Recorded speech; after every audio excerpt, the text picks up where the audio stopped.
Saya katakan pada ibu saya, bahkan Allah akan turunkan saat di dunia. Ayah saya meninggal saat saya masuk pesantren. Dan baiknya saya rasakan luar biasa. Beliau mengajar di musalla kecil dulu, sekarang jadi masjid. Itu saya selalu di bawah. Beliau mengajar, saya tidur. Sekarang gantian, saya mengajar, beliau tidur. Dan kadang dipangku, gendong sampai pulang. Saya pernah sengaja pura-pura tidur untuk ingin tahu apa yang dikerjakan ayah saya di jalan. Jaga betul supaya nggak bangun. Begitu saya disimpan di kasur dan bangun, diajak bercanda. Saya mau masuk pesantren, beliau nggak sempat ngantar. Saya bertemu, beliau menangis, peluk saya, minta maaf, nggak bisa ngantar ke pesantren. Saya belum mengerti apapun saat itu. Saya bertekad, insya Allah saya belajar dengan sungguh-sungguh. Sepekan 2 pekan saya dapat panggilan pulang. Saya tanya pada kakak saya yang ikut, sekarang ada di sini. Di mana ayah?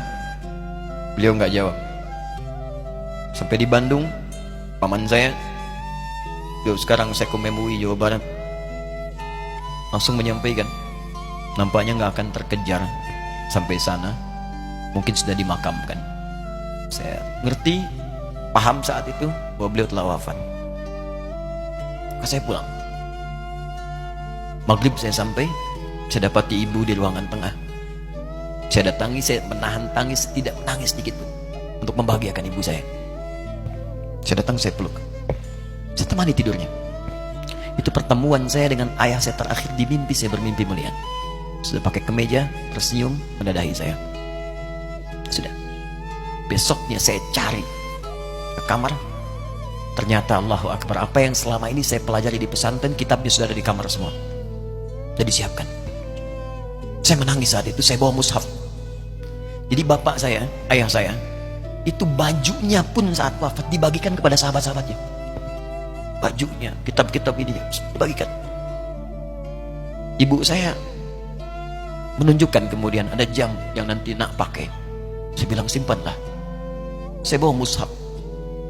Dengan mushaf itu saya duduk di ruangan tengah, saya menghadap ke kiblat dan saya mohon kepada Allah, ya Allah, saya tak punya kemampuan lagi membahagiakan ayah saya saat hidup di dunia, tapi mohon jadikan setiap huruf dalam Al-Quran ini, ya Allah, pahalanya mengalir untuk ayah saya. Begitu saya bacakan saat itu, tak bisa saya berhenti. Dan tiba-tiba langsung masuk ayatnya, artinya, posisinya, nomornya. Gak pernah berhenti, masuk. Saya bertekad ingin berbuat baik. Puncaknya saya sekolah. Ibu, ya Allah, saya ingin berbakti pada ibunda saya. Anda tahu apa yang terjadi? Demi Allah saya katakan, ketika Anda bersabar.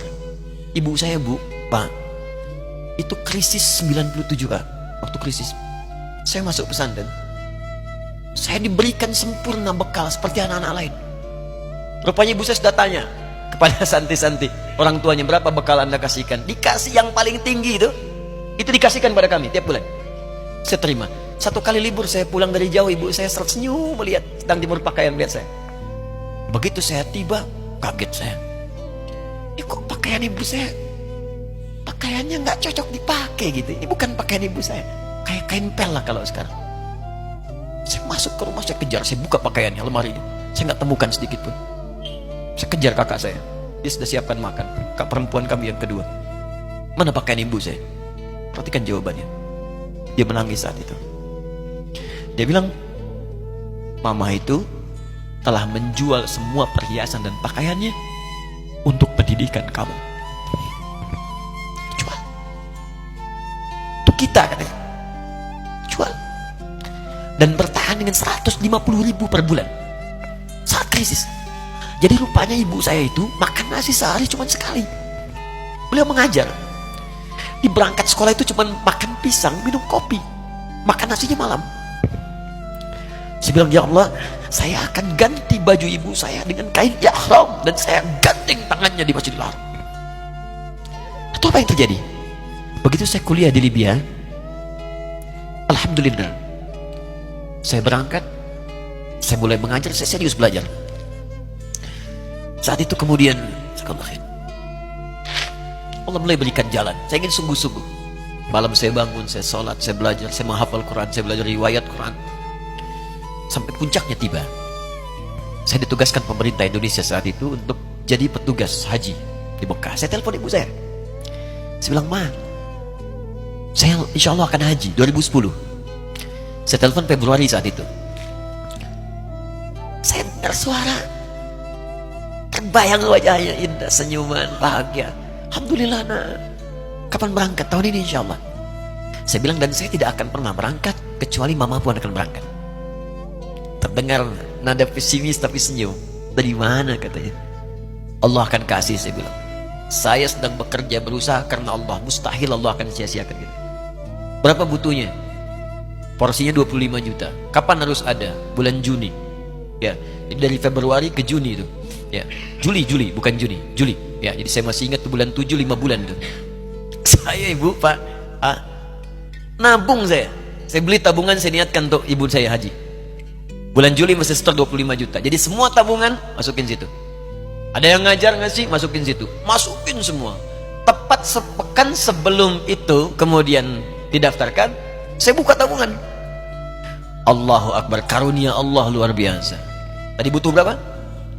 25 juta. Begitu dibuka, Masya Allah, 1 juta. Karena beasiswa nggak banyak, 1 juta. Tapi 3 hari sebelum daftar, entah dari mana ibu-ibu pengajian nih KBRI datang, Ustadz, ibu katanya mau haji juga ya, Ustadz mau haji ya, ibu ikut ya. Sudah nggak usah dipikirin, nanti kami yang pikirkan semuanya. Tiba-tiba dikirim, bayar porsinya di sana, dapat koper paling besar. Bayangkan, tadinya kopernya belum datang, telepon lagi, nak koper belum datang katanya. Saya bilang, Ma, tenang aja, apa hajinya nggak jelas ini? Tidak jelas, saya bilang, insya Allah. Ya. Nah, cuman beritanya berbeda. Begitu saya telepon lagi, Ma, gimana bisa? Nah, telah keluar pengumumannya. Kapan, Ma? 2013. Loh, kan saya hajinya 2010, nggak bisa, harus 2010. Lihat kalimat ibunda saya. Nah, jangan pernah mengambil hak orang lain. Allah kasih 2013, alhamdulillah. Saya bilang, Ma, kita tidak harus mengambil hak orang lain, tapi kita meminta kepada Allah yang memanggil kita. Boleh jadi Allah akan berikan tambahan kuota pada tahun ini. Doa lagi, minta, nang ke masjid. Tiba-tiba ada sidang oki di Istanbul saat itu, keputusan 1/1000. Setiap ada 1000 muslim, 1 kuotanya. Saat itu Indonesia dapat tambahan 22.000, termasuk ibu saya ada di situ. Ya, acara malam Al-Qadar 27 Ramadan, malam masih ingat betul, saya jadi MC dengan rektor pada saat itu. Saya nggak pernah bawa handphone, tiba-tiba handphone itu saya bawa, berbunyi kemudian telepon itu. Saya minta pada rektor izin, saya angkat dulu, diperkenankan. Saya kemudian ke belakang masjid, saya angkat. Tiba-tiba saya dengar suara sudah menangis. Nah, katanya, kenapa, Ma? Alhamdulillah, Mama bisa haji. Ternyata kuota itu termasuk ibu saya. 5 bulan, Pak. Enak biasa.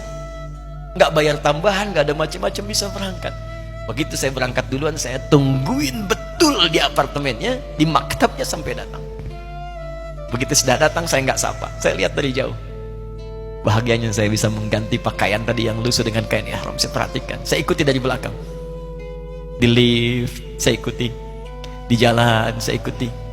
Begitu sampai Masjidil Haram, saya gandeng tangannya. Ma, kita sama-sama. Labbaik Allahumma labbaik. Labbaik la syarika laka labbaik.